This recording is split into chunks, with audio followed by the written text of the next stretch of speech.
होगी, घर की तो आबादी होगी, पर तेरी बर्बादी होगी।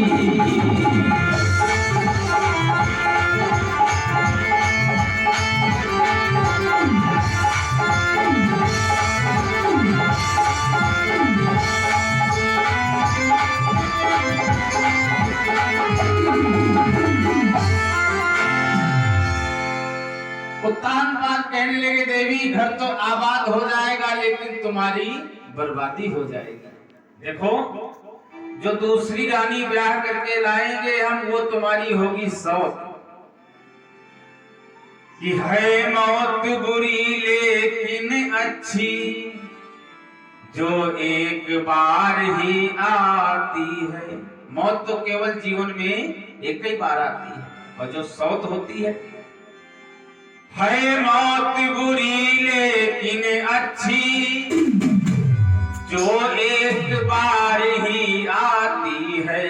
और सौत, मौत से सौत सौतर है बुरी, छाती दिन रात जलाती है।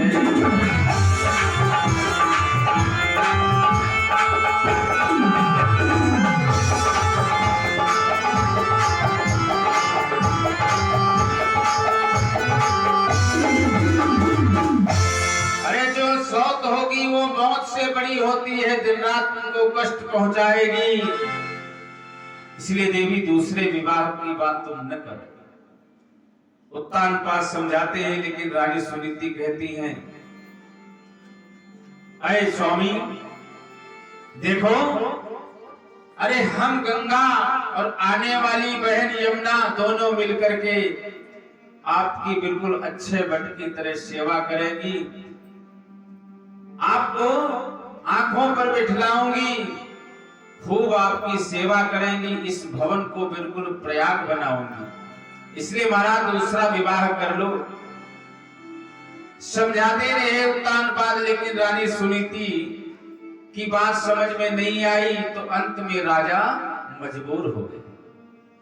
मजबूर होकर के स्वीकार कर लिया। राजा उत्तानपाद ने अपना दूसरा विवाह कर लिया। दूसरी रानी जो ब्याह करके आई, जिसका नाम है सुरुचि। अब देखिए नाम में अंतर। बड़ी रानी है जिसका नाम है सुनीति, और जो छोटी है उसका नाम है सुरुचि। सुरुचि का अर्थ होता है नीति से कोई मतलब नहीं, नीति भाड़ में जाए, और जिसका रुचि संसार की वस्तुओं में लगा मन लगा रहे, उसे कहते हैं सुरुचि। पालकी में बैठ करके कहार लेकर के आए, दरवाजे पर पालकी रखी। इधर रानी सुनीति ने क्या किया, स्वागत के लिए बढ़िया सुंदर आरती का थाल सजाए खड़ी है। रानी सुरुचि ने देखा, पालकी का पर्दा हटाया तो एक रानी पहले से खड़ी है। तो कहारों से पूछा, भैया ये कौन खड़ी है जो आरती लिए खड़ी? तो कहारों ने कहा, महारानी जी ये महाराज की बड़ी रानी है। अब तो जो ही सुरुचि ने सुना कि महाराज का विवाह पहले हो चुका है,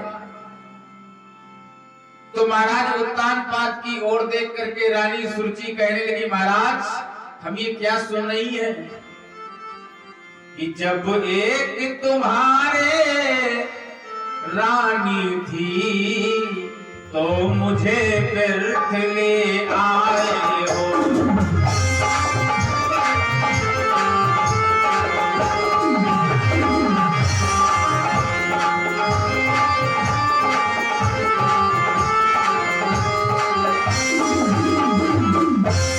जब एक तुम्हारे रानी थी तो मुझे व्यर्थ ले आए हो।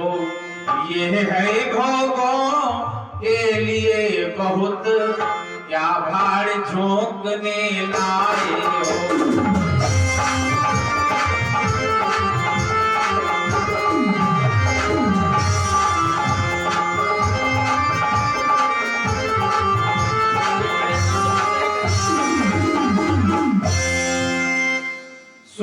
सुरुचि कहने लगी, महाराज जब तुम्हारा विवाह पहले हो चुका था तो हमारे साथ में पहली बार तुमने विवाह क्यों किया?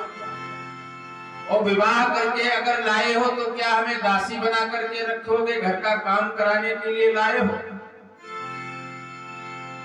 अब तो राजा उत्तानपाद खड़े हैं, सब सुन रहे हैं।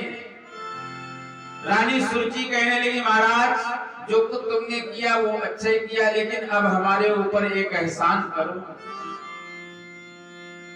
हमारे ऊपर इतना एहसान करो कि अब इतना ही एहसान करो, डोले को वापस भिजवा दो।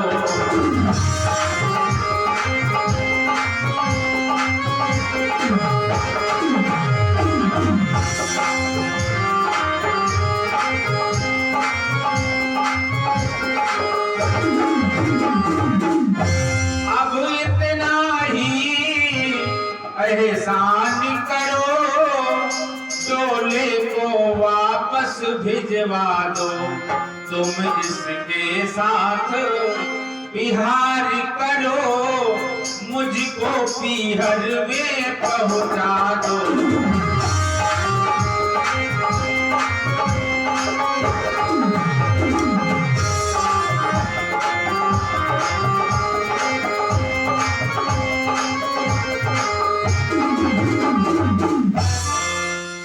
रानी सुरुचि महाराज उत्तानपाद से कहने लगी, महाराज एक एहसान करो, ये डोला हमारे मायके वापस करो। अब तो सुनीति ने विचार किया, जितना हमने नाटक रचाया था, अगर ये सुरुचि वापस चली गई तब तो वो सारा हमारा नाटक बिगड़ जाएगा। जिस नाटक की मैं नटनी थी वो नाटक टूटा जाता है, और जिस अंडे में वो आशा थी वो अंडा फूटा जाता है। रानी सुनीति दौड़ करके आगे आई, कहने लगी, बहन तुम ये क्या कह रही है?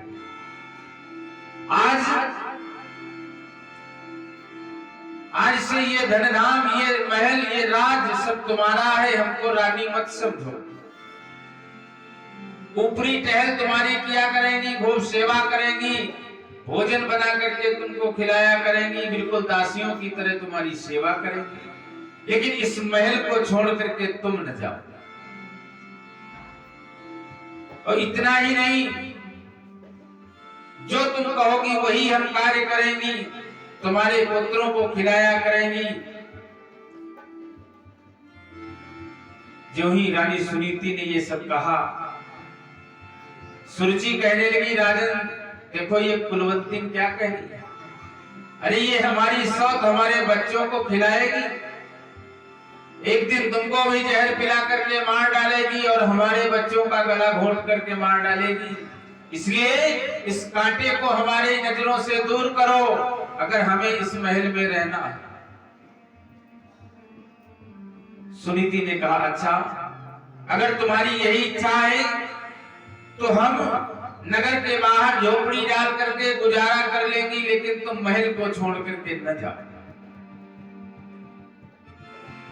सुरुचि कहने लगी, यही शर्त पर हम रह सकती हैं, अगर तुम नगर के बाहर झोपड़ी डाल करके रहो और खेतों में चिड़िया और काग उड़ाओ, तुम्हारे खाने की व्यवस्था कर दी जाएगी, एक सेर जौ तुमको मिलेंगे, कूटो पीसो खाओ, टूटे कड़े में एक चक्की रखवा दी जाएगी, और तुम कह रही हो तो हम तुम्हें बता रहे हैं वो सुनो।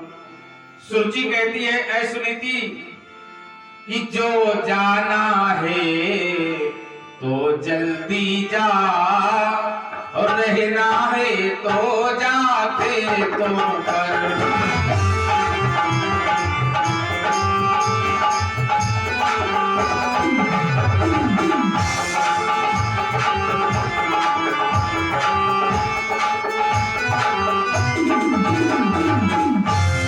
जो जाना है तो जल्दी जा, और रहना है तो जा खेतों पर, और दिन रात वही झोपड़ी डाल, चिड़िया और काग उड़ाया।